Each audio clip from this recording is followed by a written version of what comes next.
नमस्कार दोस्तों, मैं Om Prakash Goswami education to all YouTube channel में आपका हार्दिक स्वागत है। इस वीडियो में हम PT1 एग्ज़ाम 2022-23 क्लास 7 विषय संस्कृत का पेपर हल करेंगे, जो कि 40 मार्क्स का और 1 घंटा 30 मिनट का था। जिसमें सबसे पहला प्रश्न, मंजूषात समुचित पदानि चित्वा कथापूर्ति कुरुता, यानी ये जो शब्द दिए गए हैं इन शब्दों से इस कहानी को पूरा करना है, जो कि 5 मार्क्स का है। पहला क्वेश्चन 5 मार्क्स का है। कहानी इस तरह है, पुरा एकस्य नृपस्य एक प्रिय वानर आसीत। बहुत पहले की बात है, एक राजा का एक प्रिय बंदर था। एकदा नृपः, एक बार राजा, आसीत था, तो यहाँ खाली जगह में क्या आ जाएगा, सुप्तः। यहाँ भर देंगे सुप्तः, यानी एक बार राजा सो रहा था। वानरः व्यजनेन तम अबीजयत, वानर यानी बंदर पंखे से बीजने से राजा की हवा कर रहा था, पंखा चल रहा था, तो यहाँ खाली जगह में क्या आ जाएगा, व्यजनेन, व्यजनेन यानी पंखे से बीजने से। तदैव एका, तभी क्या हुआ, तभी एक मक्षिका नृपस्य नासिकायाम उपाविशत, तभी एक, यहाँ खाली जगह में क्या आ जाएगा, मक्षिका, मक्षिका, मक्षिका यानी मक्खी राजा की नाक पर उपाविशत, उपाविशत यानी बैठ गई, उपाविशत, यहाँ पर उपाविशत आ जाएगा। यद्यपि वानर वारं वारं ताम निवारती स्म, तथापि सा पुनः पुनः आगत्य नृपस्य नासिकायामेव उपविशति स्म, यानी बंदर बार बार मक्खी को दूर करने का, हटाने का प्रयास कर रहा था, लेकिन फिर भी मक्खी बार बार आकर राजा की नासिका यानी नाक पर बैठ रही थी। तो यहाँ पर क्या आ जाएगा, बारम बारम, और यहाँ पर आ जाएगा नासिकायामेव, यानी नाक पर ही बैठ रही थी बार बार मक्खी।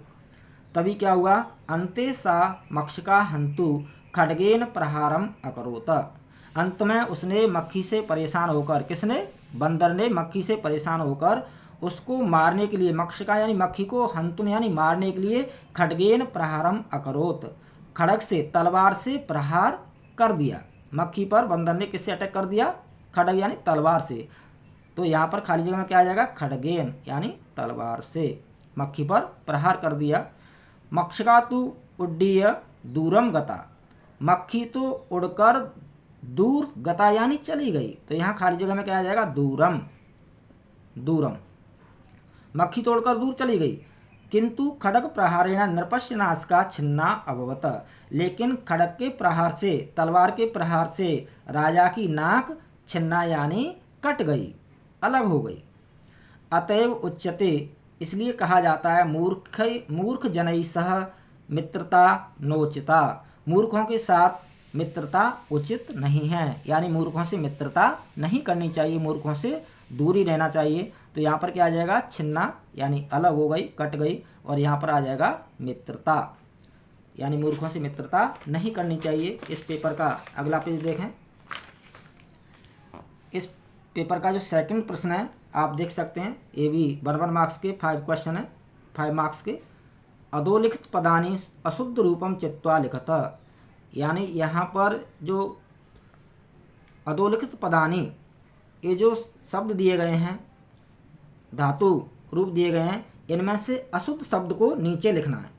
धावंती सही है, पृच्छन्ति सही है, यक्षन्ति भी सही है, गमंती, गमंती गलत है, तो यहाँ पर लिख देंगे गमंती अशुद्ध है, क्योंकि गम धातु का लट लकार में क्या हो जाएगा, गच्छ हो जाता है, और शब्द बनेगा गच्छन्ति, शुद्ध शब्द क्या होगा, गच्छन्ति होगा, तो यहाँ पर हम गमंती लिखेंगे। ये मैंने समझाने के लिए यहाँ पर गच्छन्ति लिखा है, आपको यहाँ गमंती लिखना है। गमंती कैसा है, अशुद्ध है, गलत है। लट लकार में गम का क्या होता है, गच्छन्ति होता है, यानी गच्छति, गच्छत, गच्छन्ति। प्रथम पुरुष बहुवचन में गच्छन्ति होगा, जैसे यच्छन्ति, धावन्ति, ये सभी प्रथम पुरुष और बहुवचन के धातु रूप हैं। अगला प्रश्न है, लते रमे माते प्रिये, इनमें से अशुद्ध पद को नीचे लिखना है, अशुद्ध शब्द को नीचे लिखना है।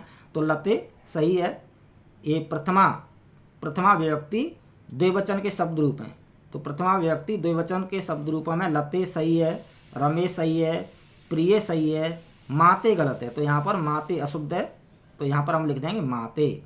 प्रथमा विभक्ति द्विवचन में माता शब्द का क्या रूप बनता है? सही मातरौ, मातरौ बनता है, जबकि यहाँ पर माते दिया हुआ है तो माते अशुद्ध हमने यहाँ लिख दिया, शुद्ध शब्द होता है मातरौ प्रथमा द्विवचन में।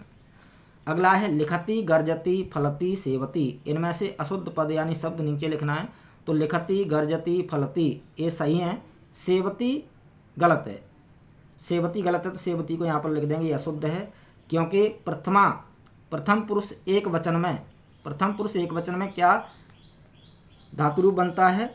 सेव का सेवते, सेवते बनता है, जबकि यहाँ सेवती है, तो इसलिए सेवती को हमने यहाँ लिख दिया।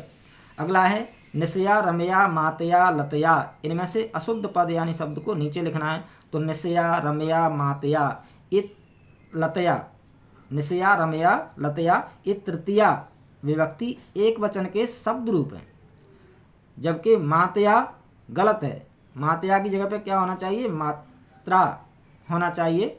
तो अशुद्ध पद क्या है? मातया है, क्योंकि तृतीया एक वचन में माता शब्द रूप का सही शब्द रूप क्या होगा? मात्रा। अगला है रामेण, ग्रहेण, सर्पेण, गजेण। तो ये तृतीया एक वचन, तृतीया विभक्ति एक वचन के रूप हैं सभी, इसमें बाकी सब सही हैं। गजेण, गजेण गलत है, यहाँ पर ना की जगह पे क्या होगा? ना होगा, गजेन शुद्ध होगा, तो यहाँ पर हमें गजेण लिखना है। गजेण गलत है, क्योंकि शुद्ध क्या होगा? गजेन होगा, तो यहाँ अशुद्ध पद क्या है? गजेण है। तृतीया एक वचन में गज शब्द रूप का सही शब्द रूप क्या होगा? तृतीया एक वचन में गजेन। अगला है तीसरा प्रश्न, जिस पर आधारित एक एक अंक के 5 प्रश्न हैं, 5 अंक के। मंजूषात अव्यय पदानि चित्वा वाक्यानि पूरयत।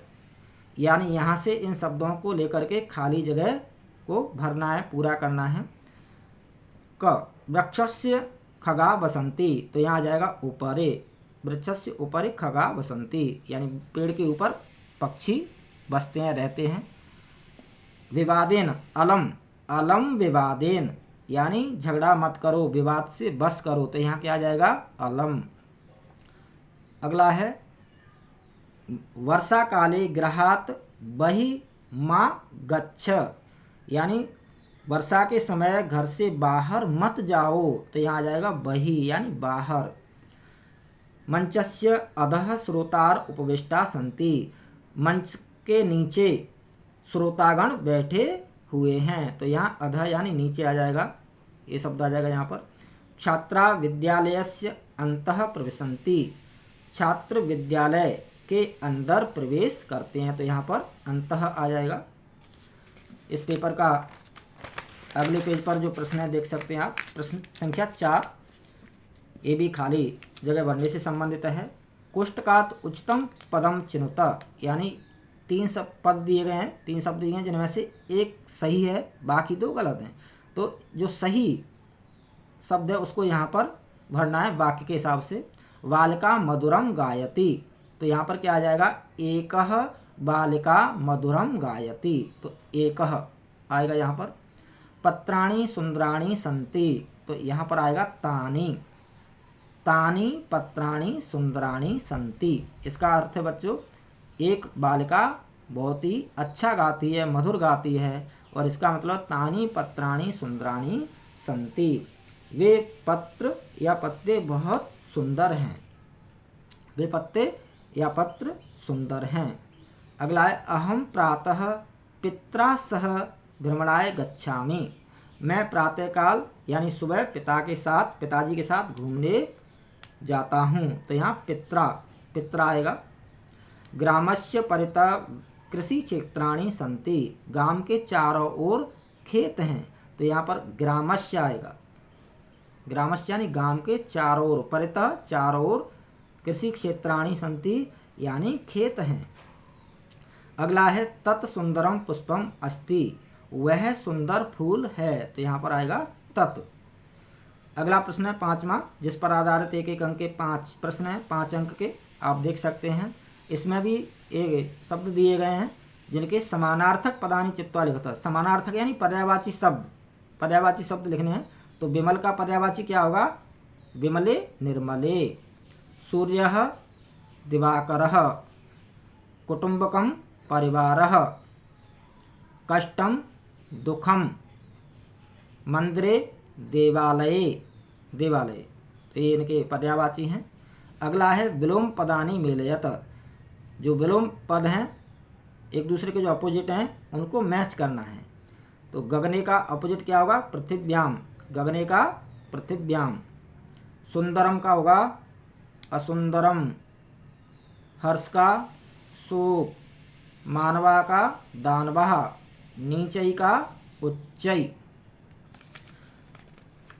ये मैच नहीं करना था, सीधे यहाँ पर नीचे लिखना था।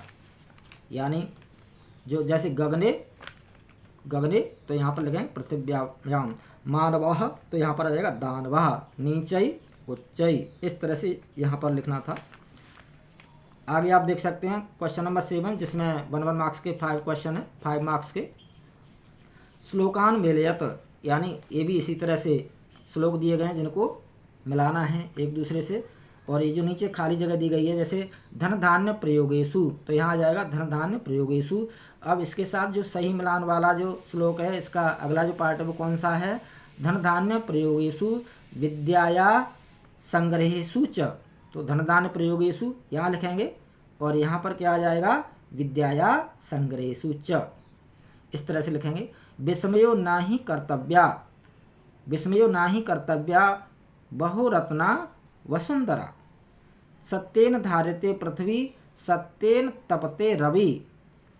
सद्भिर्विवादं मैत्री च न सद्भि किंचिदाचरेत। आहारे, ये व्यवहार 2 बार हो गया है, इस शुद्ध है। आहारे व्यवहारे च, आहारे व्यवहारे च त्यक्त लज्ज सुखी भवेत। यानी आहार व्यवहार में हमें लज्जा नहीं करनी चाहिए, लज्जा को त्याग देना चाहिए, शर्म को त्याग देना चाहिए और सुखी रहना चाहिए। तो इस तरह से इनको यहाँ लिखेंगे और इनके जो सही मैचिंग वाले जो श्लोक के जो पार्ट हैं, अंश हैं, उनको इनके सामने लिखना है। तो अगला प्रश्न है इस पेपर का 8वां प्रश्न जिस पर आधारित, जिसमें 1 मार्क्स के 5 प्रश्न हैं, 5 मार्क्स के। मंजूषात अंकानाम कृते पदानि चिनुत। मंजूषा में से अंकों के लिए संस्कृत शब्द चुनिए। यानी ये जो अंक दिए गए हैं संख्या में और यहाँ शब्दों में, भाषा में संस्कृत में लिखे हुए हैं। तो जैसे 24 यानी 24 को संस्कृत में क्या कहेंगे? तो 24 को संस्कृत में क्या कहेंगे? चतुर्विंशति। चतुर्विंशति यानी विंशति यानी 20 और चतुर यानी 4, 4 और 20 24। तो चतुर्विंशति यहाँ पर आ जाएगा। 40 यानी 40, चत्वारिंशत्। 31 यानी 31, एक त्रिंशत्। 50 यानी 50, 50। 27 यानी 27, सप्तविंशति। तो यह था दोस्तों PT1 एग्जाम क्लास 7 संस्कृत का पेपर। बहुत बहुत धन्यवाद। All the best, good luck, जय हिंद।